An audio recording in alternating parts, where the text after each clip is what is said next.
With all the crazy stuff that's in the world, would it be absolutely insane for me to eat a sandwich while I'm recording my Civilization VI videos?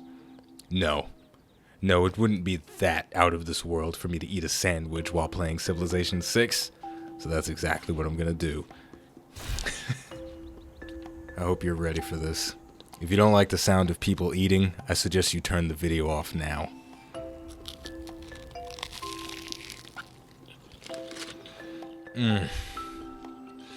Turkey sandwich, Monterey Jack cheese, mayonnaise. Okay, now listen. I know this is wildly unprofessional, and I shouldn't be doing this, right? I should be just recording my Civilization video after I eat my sandwich, right?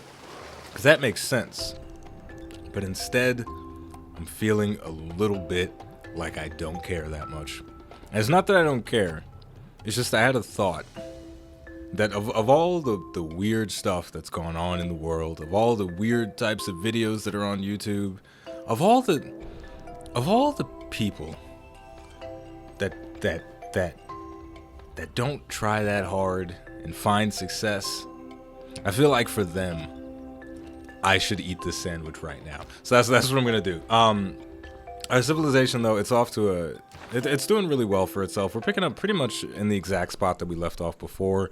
We are about to finish our second galley, which means shipbuilding is going to be in our future pretty soon.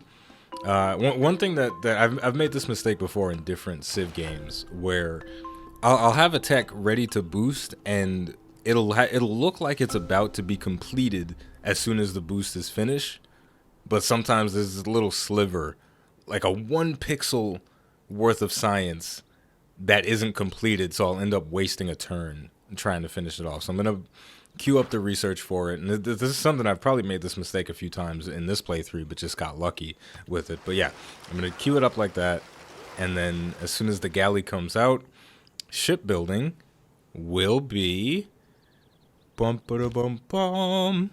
I cannot imagine any condition which would cause a ship to founder. Modern shipbuilding has gone beyond that.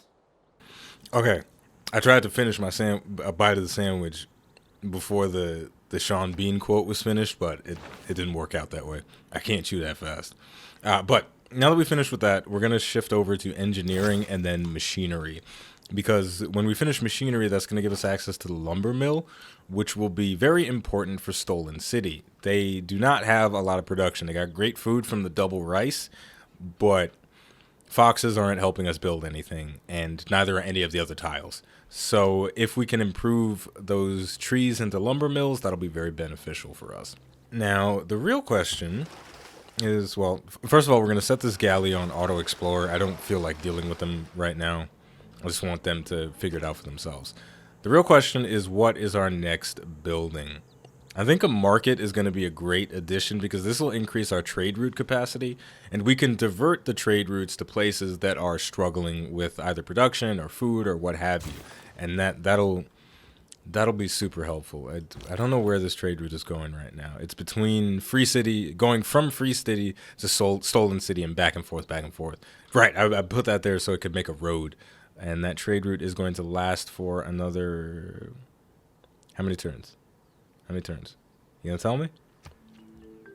Ah, here we go.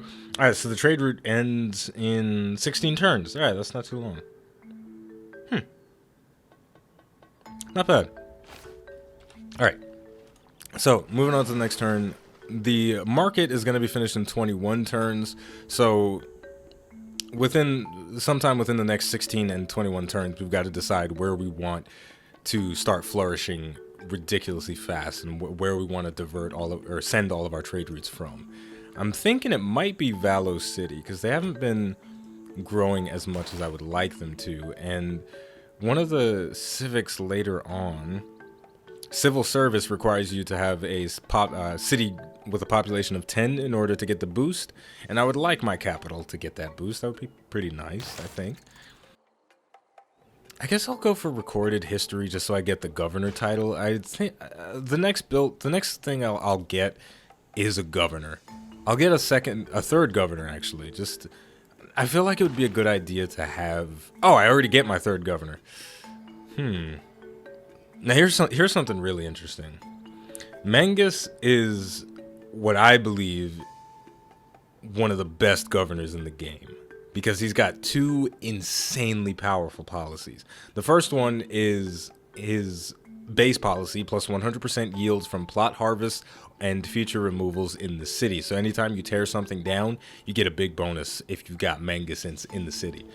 But over here, surplus logistics, plus 20% growth rate, food growth rate in the city, and your trade routes provide an additional 2 food to their starting city.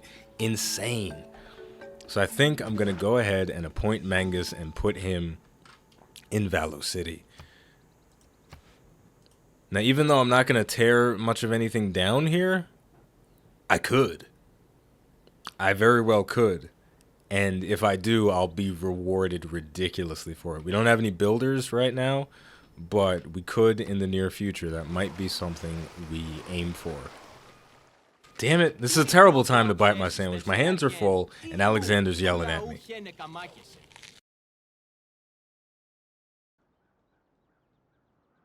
I'm done chewing, so I'm not going to be making any more noise. This is going to be the most disgusting sounding episode that has ever existed, but that's okay. I think it's okay. If it's not okay, you let me know in the comments, and I promise I will eat sandwiches while I record in the future. Look, I'm hungry. All right, is it a crime to be hungry? No. Okay, anyway, we just finished the water mill in Stolen City. Stolen City, again, terrible production. So all of these buildings are going to take an eternity to make. But I think maybe we could kind of gimmick the system a little bit.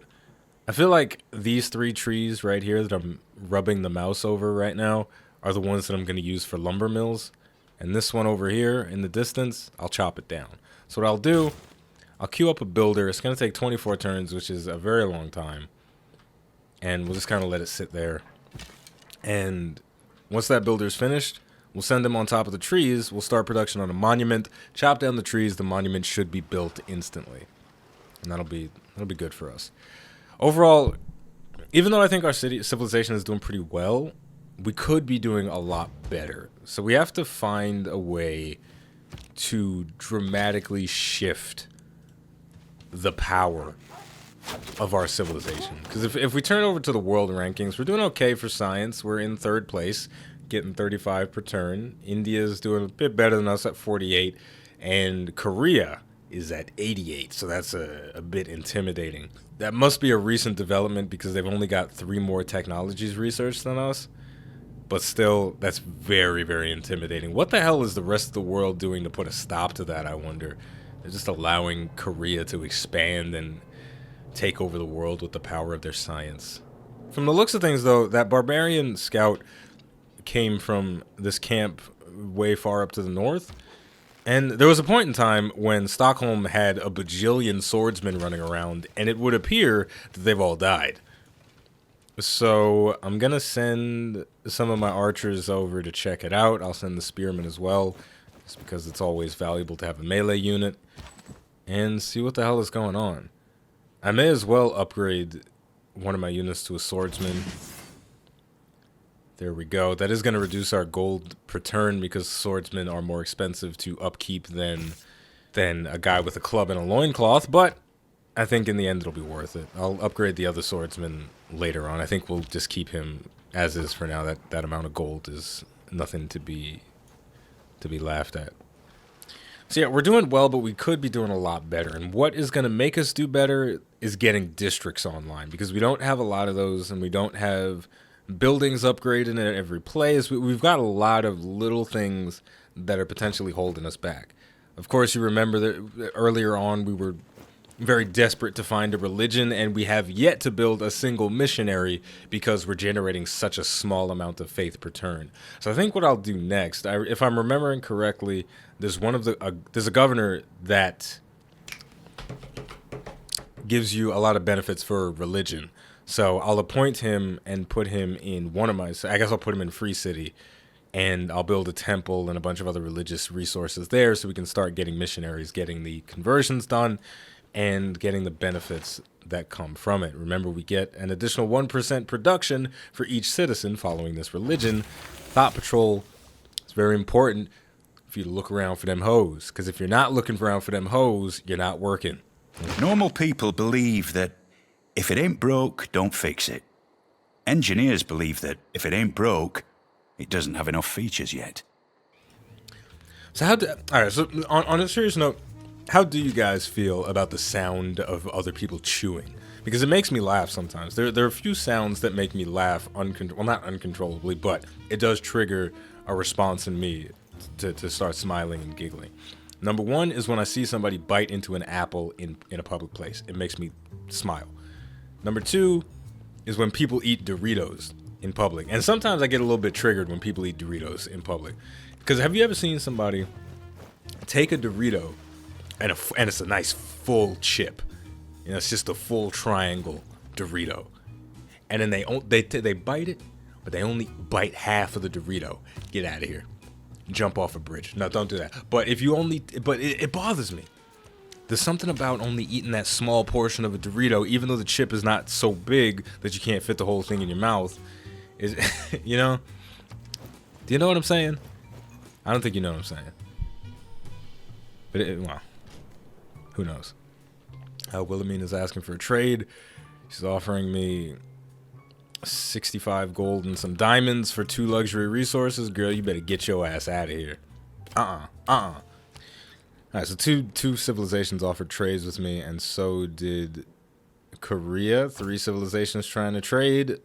None of them want to do a resource for resource trade, which is always the most beneficial one, or the simplest one you can get. I'm not doing it. I don't like any of these trades.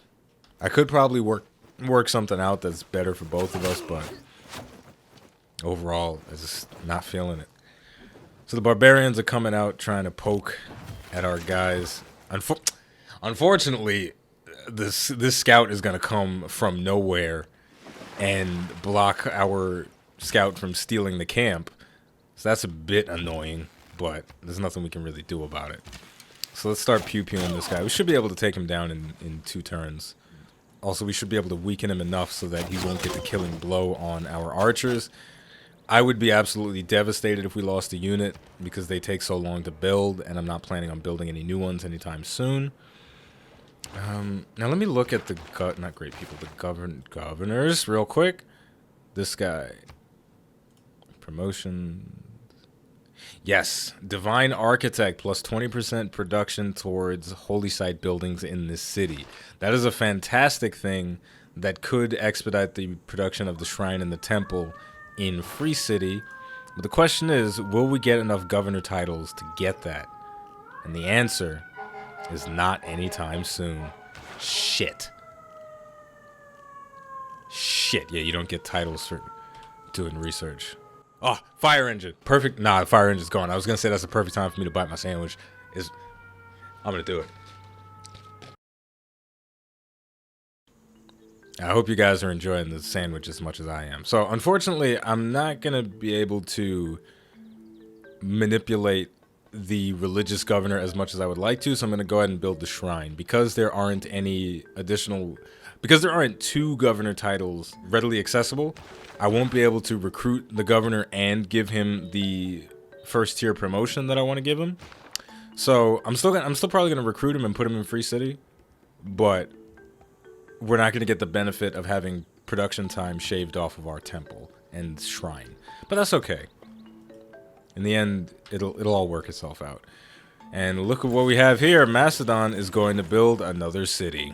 It's not really the end of the world because there's nothing over here that's too good. There's a world wonder over here, which is probably where he's going to plop the city down, which it would be nice if we had that, but overall I think that's kind of too far away because of the loyalty mechanics, so that won't do us any good. But also, this isn't the best city placement ever. All it would really be is a spot for good culture and a bunch of farms. All we would put here is just farms and farms. That's it. So it's not the end of the world. I think if I were to put another city anywhere, it would probably be up here in the tundra next to these fish. and I would put a commercial hub and a harbor. Just have this as a gold generating resource. Pew pew pew pew. The barbarians are no longer a problem. Now, Antana Navario's fields are still on fire. They haven't built a builder since we saved them, which is a bit odd. Not gonna lie to you, I'm surprised they haven't gotten their shit together. I expected them to be a little bit more proactive with their freedom. But, you know, you can't expect people to do things that you would do. You know, you gotta let people do what they're gonna do, because you can't really control these things. So, now I could do another surprise war on Macedon for the city that he's about to build. You know what I'm going to do? I'm going to keep an eye on it. I'm not going to, you know, immediately decide, all right, war is in the future, because I've got food in my belly. I'm feeling pretty rational. So I don't think I need to just say, let's go to war. What I'll do is I'll position myself in such a way that if he puts the city in a really dumb spot that I feel like, okay, you're being an asshole, then I'll destroy it. But if it's just kind of, it's kind of annoying, but it's not that great, I'll let it slide. Alrighty then, we just finished building a water mill in Not In My House, and that marks the completion of all of the improvements that we can make to our city center for now. The next building that I would think is a good idea to go for, and to be perfectly honest, I'm not entirely sure. Because this, for whatever reason, well, not for whatever reason, I know why Nim is not doing that well. They don't have a lot of production. And there's not too much we could do about it. We could build 2 mines over here, which would give us more production if we start working them both. So I guess a builder's not the worst thing we could do here. So yeah, let's get a builder up and running. It's gonna take 17 turns to do so, which is a while.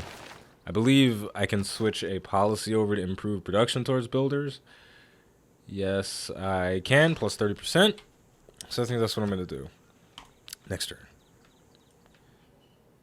Yeah, that promotion is crazy, though. Okay, we've actually got something real to think about here. Because we're not going to get the promotion that I would like from the religious governor over here, Moksha, it would probably be better to beef up Magnus. Because Magnus, with that smug-ass grin, he knows he's the best governor in the fucking game. So, I think... Yeah, all right. Yeah, Magnus is the best governor in the game. I should have never built Pangala. I should have built Magnus 5 times over. He's so amazing. So we're going to take surplus logistics, plus 20% food growth in the city, and your trade routes ending here provide plus 2 food to their starting city. That's pretty awesome. That could really springboard the growth of another city. Magnus, you dirty bastard. That smug-ass grin. All right, let's go to the next turn. Overall, I don't think there's too much more for us to do right now. We're in a little bit of a dead zone. So what we're going to do is we're going to take a little bit of a break. I'm going to finish my sandwich. I'll take another bite right now. I'll do the outro with food in my mouth. Say I won't do it. No, I'm not going to do that. I won't make you suffer through that. But as always, the name of the game is Civilization VI. The name of the channel is iBluairJgR if you enjoyed this video, of course. Don't forget to like, subscribe, and leave a comment. Really starting to feel weird about Alexander getting a new city, considering destroying it before it gets off the ground. Thank you for watching, and I'll see you next time.